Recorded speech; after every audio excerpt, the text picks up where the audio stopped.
Hey everybody, this is Dr. Christopher Segler. Thanks for tuning in to the webinar today. So we've got a couple of things to talk about here. We're obviously not talking about runner's heel pain, so forgive that slide.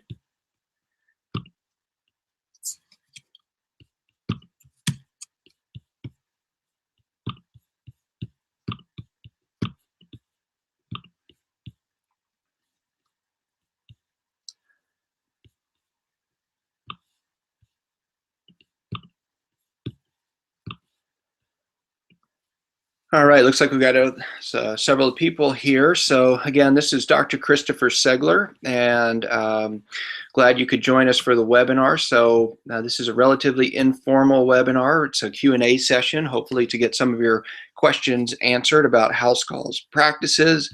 And I hope you'll find it informative. If you have questions, you can certainly enter them in the chat box. You can also email me after the session, and I'll be happy to reply to your email as well. Either one is totally fine. So first thing is, well, why am I doing this webinar? Well, most of you that have registered for the session already have a copy of this house call startup manual that I wrote, which I wrote specifically because I had so many doctors calling me asking me the exact same questions that I had in mind when I was considering starting a house calls based practice, but I had nobody to turn to and no one who had sort of taken that path. And so I actually, after many times of answering the same questions over and over, decided to write a book and put all of that together so that anybody could have access to it and kind of basically jump ahead on the learning curve,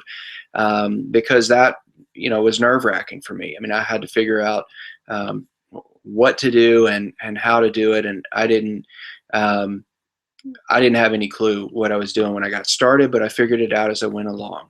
So that's what this webinar is going to be about. Just a few of the main questions that I really get, as well as whatever questions you happen to have, I'll be willing to answer as well. So first of all, disclaimer. Number one, I am not an attorney. I'm not a lawyer. I am not any kind of legal representation. I can tell you what my opinions are. I can tell you what I did, but I am not a lawyer. So if you need one, you should hire one. I certainly have. And you need good legal representation if you have real legal questions. That's not what this is about. Also, I am not an accountant. I'm not an accountant either. So I do not have an MBA. I am not a trained business coach. I am not a business advisor, so to speak. So what is this webinar going to teach you? Well, hopefully what I'm going to do in this webinar is show you what I did to decide whether or not house calls was the right practice for me. I think this exercise still works very effectively. I'm going to talk a little bit about how to decide what rates to charge. Also going to talk about the top 3 most profitable house call patients, those that I actually really like to see in my own practice because I can help them and I can get paid for doing so. Also, I'm going to answer any of your questions that you have about starting a house calls based practice. You just let me know what questions you have. Like I said, you can post them in the chat log. If you don't want to do that, you can email them to me as well, and we can talk about those, and I'll make sure you get your answers to those questions.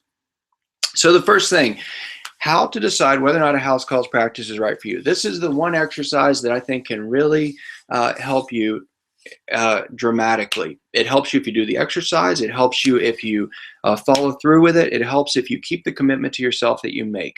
So this is what I did. I literally took a sheet of paper, a legal pad, a pen, and I made 2 columns.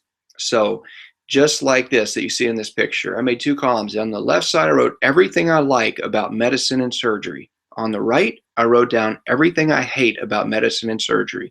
What I did initially, and this was years ago, before I started doing house calls and when I still took Medicare and had a standard practice and all that, I actually, for 30 minutes every morning at about 4:30 or 5 o'clock, I would get up, I would sit in this chair that I have, I would drink coffee, and I would think about what is it that I like about medicine and surgery. For example, I like to fix things. I like to repair fractures. I think that's fun. It's fulfilling. I like to correct bunion deformities. I think it's fun to do that. I like to see a patient who has a running injury and be able to explain to them exactly how that injury happened and how they can avoid it in the future. I like sharing the knowledge that I have that I learned in school and through practice with patients so that they can use it. Um, Things I hate about medicine and surgery. I hated dealing with insurance companies. I hated getting letters from Medicare saying that some form wasn't filled out correctly, that something was rejected. I hated getting an EOB that said basically I just wasn't going to get paid for something. I did not like that. I did not like literally looking in the mailbox to see whether or not Blue Cross sent us any checks or not. So I put all those things down, 30 minutes in the morning, 30 minutes in the evening. I did that every day for a week. The next week, I spent 30 minutes in the morning, 30 minutes in the evening, every day for a week, looking at that list and then trying to figure out, how do I set up my life so I'll only do the stuff in the everything I like column and none of the stuff I like and none of the stuff in the hate column? How do I just never do that again? How do I set that up? So the practice I have today is what I came up with. And all that, of course, is explained in the book that you've already read. But that's really what I did. So doing that now, my life is really set up that way. So this morning I got up. I spent some time with my wife. I got my son to school. I actually take him to school in the mornings, several days a week. And then this afternoon at 2:50 p.m., I rode my bike to school, and my son and I rode our bikes home from school. So he's in second grade. We actually ride home together on bicycles, and that's what I do. So then I ate with him, and tonight we'll all eat dinner together. And it was not always that way when I had a standard practice. So the deal is that I don't do anything I don't want to do, but I do that and I can live that way because I went through this exercise and I've adhered to that. So basically, when I find myself doing something that would be in the everything I hate column, I'm doing something wrong. But those are my choices. So it's not like I can blame anybody else. It's just that's what I've done. It's, either I'm doing it or I'm not doing it. It's either my fault or nobody else's. So so here's another thing that's important, and I went back and forth with this a lot when I was setting up my practice. So how much to charge for anything. So a very common scenario that I heard when I was setting up a standard practice was that you should pick some percentage of Medicare allowable rates, and that's what your fee schedule should be. One guy I talked to said his whole fee schedule is Medicare rates because almost no insurance company ever paid him more than Medicare rates. Many of them charged or paid him less. Like, he had one contract that was 76% of Medicare allowable rates. So his thinking was, well, why charge more than Medicare is ever going to pay you? Because if you do that, as he said, you just freak out the old people. They get an explanation of benefits that says you billed $600, and even though it clearly says in there that he only got paid like $100, he said they still have it in their head that they actually got somewhere I was getting $600 when clearly I wasn't. So he said it confuses them, and there's no reason he's ever going to make any more money than that. So that's his fee schedule. Problem with that, of course, is that with doctors continually lowering their rates, then that becomes the reasonable and customary fee that every other doctor accepting insurance gets measured against, and that insurance companies keep lowering their fees as a result of us being our own worst enemies in a sense. So that is a standard thing, and I thought about that originally. I thought, well, if people get it for free with Medicare, they'd probably pay half of Medicare allowable rates, but that doesn't make any sense. It really doesn't. So the other thing is what other people charge. One of the things I did do originally was I looked at what are other doctors charging, not just what I charge, but what are other doctors charging, like, internal medicine doctors or emergency room physicians who are actually doing house calls. What do they charge for a house call? So I thought, well, if they're doing it and they're making a living, then they'd probably pay me for the same thing. I could do that. I could charge less than them. And then it makes sense, right? So if they have an ingrown toenail, why would they call an internal medicine guy if they could see me for less? That's one way to think about it. Another thing is to think and sort of try to imagine, well, what would this be worth to patients? If you think of it in terms of saving them the trouble of driving to the office, saving them the time and expense of taking time off of work, the expense of having to pay a babysitter. You could use those things, factor those in, and say, well, what are patients going to pay? What is it worth? The other thing, of course, is what is your time worth? So, um, I certainly do that now. I do think about what is my time worth, and so if a patient says that they'll pay me a certain amount and it's not my fee schedule, I just say no. It's pretty simple. I've already decided what my time's worth. But I will tell you that my rates are much higher now than they were when I first started. When I first started, I was not charging that much because I didn't know what people would pay, and I wanted to see if I could do it and if it would work. What I have done over the years is every time my schedule gets full and I start getting stressed out thinking, okay, well, I don't have enough time to like ride my bike home with my son from school, or if I should skip one of my runs or something like that, and I start thinking there's no way, I just can't fit everybody in, I just raise my rates. I've done that over and over for the past few years, and I've never lowered my rates. There's never been a time when I look at it and go, ooh, I'm not seeing enough patients, I should just lower my rates. It's just like, market forces basically. So I have patients all the time that tell me that I am undercharging still. So I know that I am. One of the statistics I heard was that in terms of your pricing, you should have about 15% price resistance. So if every patient that calls you says, okay, and schedules, when you tell them what your rates are too low. If nobody says no, you're not charging enough. That is a standard thing in business. So if you think that maybe 10 or 15% or 20% of the people that are calling say, no way, that's too expensive, then you're probably on track. But as a physician, I'm sure you know this. When a patient says they don't want to see you for any reason, it's hard to not take it personally. And that is difficult. That's very challenging to try to not take it personally. And I've had a hard time with that myself, to be perfectly honest about it. So those are things that all have to be considered. But today it's basically, I see the patients I want to see. It's always a lot. It seems more profitable to me to see someone that's enjoyable. That's not true. The bottom line is still the same, but when people are nice and they're cooperative and they're friendly and they're interesting, it's a more enjoyable experience for me. And so I choose those patients over the ones that appear to be difficult. And then I charge what I think is right for the things that I see. So I don't care what Medicare pays for anything. My fees are based on what my time is worth and what it seems patients are willing to pay. And we'll talk about a few of those things. So we're going to talk about some of the things that I think are very profitable in terms of house calls. So if you're doing house calls, you don't have overhead. You have very little overhead anyway. Sterilizing equipment, gauze, bandages, ointment, that kind of stuff. There's not a whole lot to spend money on, though. You don't have staff, you don't have office equipment, you don't have all these other things to pay for. You certainly don't have hourly wages to pay to a stack of employees like I used to have.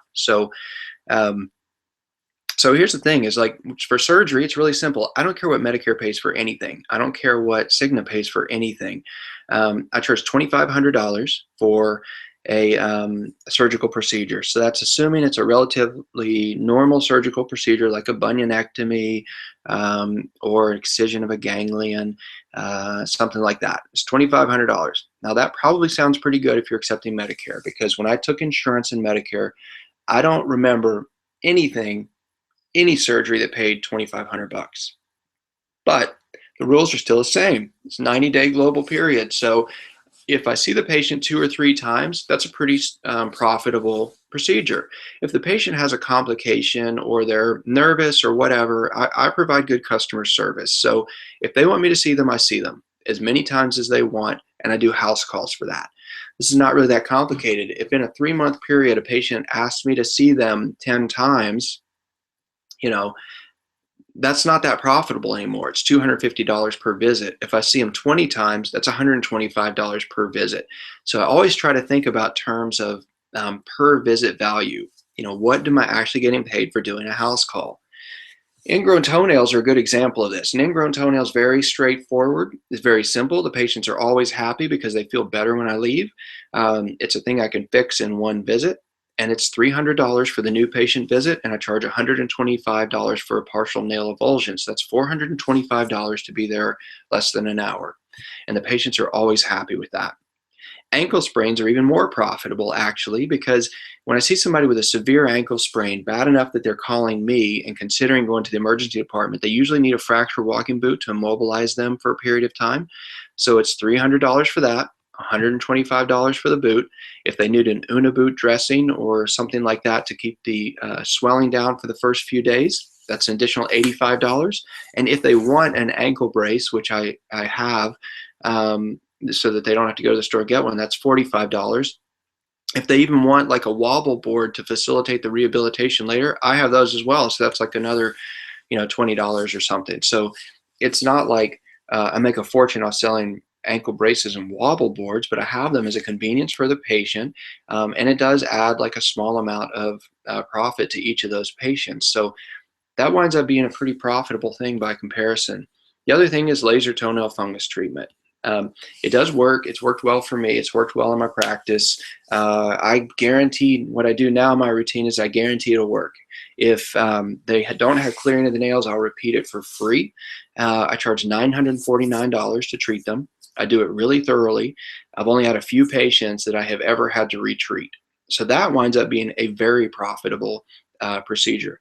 In fact, if you think about that, I know that from the insurance contracts I had back when I took insurance, basically going to do a laser procedure to treat somebody's toenail fungus, which carries almost no risk whatsoever, actually pays more than doing most bunionectomies with most insurance companies, at least based on the contracts that I had. So in my mind, those are the really profitable things, and those are the things to try to pay attention to, and those are the things that I like to fill my schedule with. So that's really the long and the short of it in terms of like how to think about this. But I do think about it a little bit differently than I did when I had a standard practice. But that, of course, is because I am not in a standard practice anymore. I don't care about insurance company rates of reimbursement. I don't care about Medicare rates of reimbursement. I care about what's right for the patient and what's right for my practice. And all that translates into is providing the best service for the customers, regardless of what it is that they need to have done, that I do it for them in a way that's cost effective for them, but that's also profitable for me.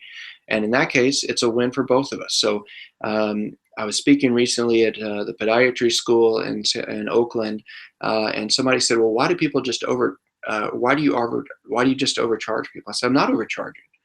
I'm not overcharging. To me is when I take my car to the shop and they say it's going to be $100, and then they tell me when I pick it up it's $400. That's overcharging. Or if they know for a fact it's going to be cheaper at another dealership and they're charging twice what any other dealership would charge for the exact same thing, that's overcharging. But what I do is different. House calls are different. It's an added convenience. It's an added value for the patients. They make a decision about it. My rates are on the website and they're willing to pay for it. So it's not overcharging at all. It's providing a service that they're happy with. And the reason I know that is that they go on Yelp and write reviews. And I have all 5-star reviews except for one review that was written by a guy I never saw.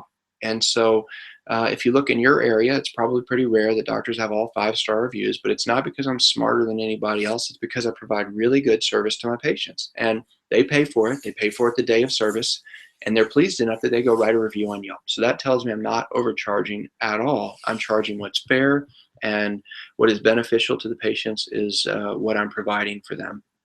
So that's the story. Hopefully you'll find something useful about this. Of course, if you have any questions whatsoever, you can just enter the info in the chat roll. If you want me to email you directly instead, that's certainly fine. All you need to do is email me. My email is right there, drsegler@docontherun.com. If you get any other questions, you want me to do questions or a specific webinar that helps you understand something about house calls-based podiatry practice and how I conduct my practice, I'm more than happy to do it. I could set up another webinar. You can even email times to me that you think might be most helpful for you, so that obviously it doesn't interfere with your practice time at all. Put this one in the evening because I figured it will have the most attendance that way. But if there's another time that you know for a fact will work well for you, feel free to mention it, and I'll see if we can do another one at that time so that you can learn more as well.